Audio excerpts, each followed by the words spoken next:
तो welcome back to my channel guys. तो दोस्तों दी राजा साहब मूवी का ट्रेलर आ गया है और अब हम बात करने जा रहे हैं इस ट्रेलर के ब्रेकडाउन के बारे में या फिर अपनी कुछ थ्योरीज के बारे में।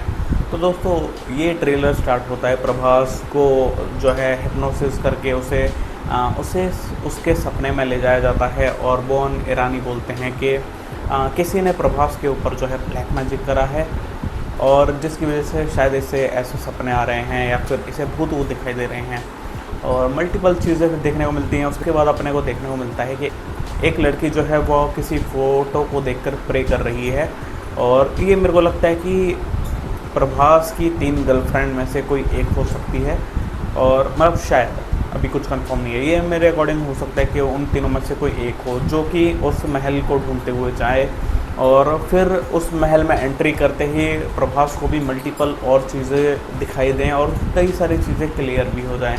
जैसे उसे दादाजी देखने को मिल जाएं, ठीक है, जैसे संजय दत्त की फ़ोटो को देखकर वो अपने दादाजी मान रहा है जबकि वो एक्चुअल चीज़ नहीं है, ये अपने को भी आइडिया है। और कई सारे चीज़ें और मेरे को सबसे ऑड चीज़ पता है क्या लगी दोस्तों कि प्रभास जो है 3 हीरोइंस के साथ जो है रोमांस कर रहे हैं, लेकिन क्या हो कि अगर मूवी के अंदर अपने को पता चले कि वो तीनों हीरोइन नहीं, तीनों चुड़ैल हैं और कहीं ना कहीं प्रभास को भी ये रियलाइज़ हो जाता है, इसीलिए वो थोड़ा सा गुस्से में अपने को देखने को मिलते हैं बीच में। और अगर आपने नोटिस नहीं करा तो इस ट्रेलर के अंदर भी अपने को 3 चुड़ैलें लगभग देखने को मिल चुकी हैं।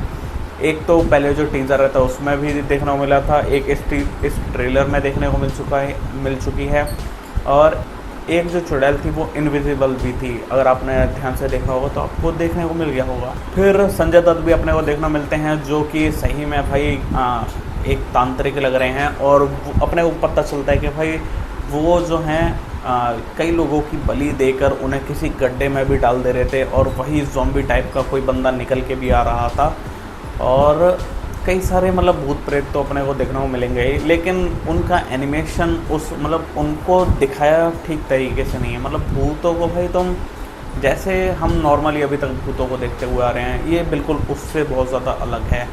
तो ऐसे भूतों की आदत नहीं है। लेकिन मेन है इसमें स्टोरी भाई किसी के माइंड कंट्रोल से स्टार्ट होती है कि सपने माइंड कंट्रोल और फिर वो रियलिटी में चेंज होती हुई अपने को देखने को मिलती है। फिर इसमें एक्शन स्टार्ट हो जाता है, मगरमच्छ को उठा के फेंक देते हैं, मल्टीपल बंदों से लड़ाई हो रही है, चाकू छुरे तलवार हर एक चीज़ को लेकर। और कई सारे ऐसे सीन्स हैं जिसमें अपने को फेसलेस भूत दिखाया गया है जिसकी या तो स्किन जली हुई है या वो इनविजिबल है या फिर भाई उसका चेहरा गायब है। तो इस टाइप के भूत अपने को देखने को मिलते हैं।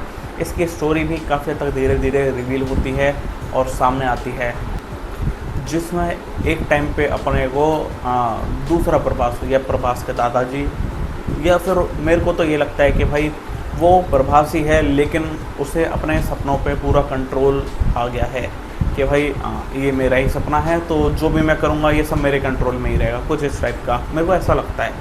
बाकी फिर हमें भाई उसका डायलॉग और वो भाई जिस हिसाब से सिगरेट इधर से उधर कर रहा था तो वो मेरे को अभी हाल फिलहाल ही रजनीकांत की जो कुली आई है बिल्कुल सेम वाइब मिल रही थी और काफ़ी बढ़िया भी। और भाई सबसे बढ़िया लास्ट का डायलॉग कि भाई मधुमक्खी के छत्ते में हाथ डाला तो सिर्फ काटेगी क्या, मतलब जो राष्ट्र में प्रभास बोलते हैं कि राक्षस हूँ मैं, तो इस डायलॉग से ही आइडिया लग जाता है कि इसके अंदर प्रभास बहुत ज़्यादा बोल्ड डायलॉग यूज़ करने वाले हैं और काफ़ी हद तक मतलब कॉमेडीफुल उतने डायलॉग नहीं है लेकिन इम्पैक्टफुल हैं। उन्हें देखकर हंसी आए ना आए लेकिन भाई हंसी आ ही जाएगी। सब कुछ दिखाने के बाद भी ये जो कहानी है ये पूरी सीक्रेट है, किसी को कुछ नहीं पता कि किसमें क्या, इस मूवी में हमें क्या देखने को मिल जाए, कब क्या हो जाए। और माइंड गेम साइकोलॉजिकल, आपको जो साइकोलॉजिकल फियर आपको फील होगा और बहुत ज़्यादा कॉमेडी सीन्स भी हैं। और कहीं ना कहीं मैं देख लेना ये 3 जो लड़कियां हैं इनमें से कोई भाई डायन तो मिलेगी आपको। और दादाजी का भी भाई कोई श्राप है कि भाई जब भी पैसों को टच कर रहे हैं तो भाई कोई ना कोई भूत सामने आ ही जा रहा है।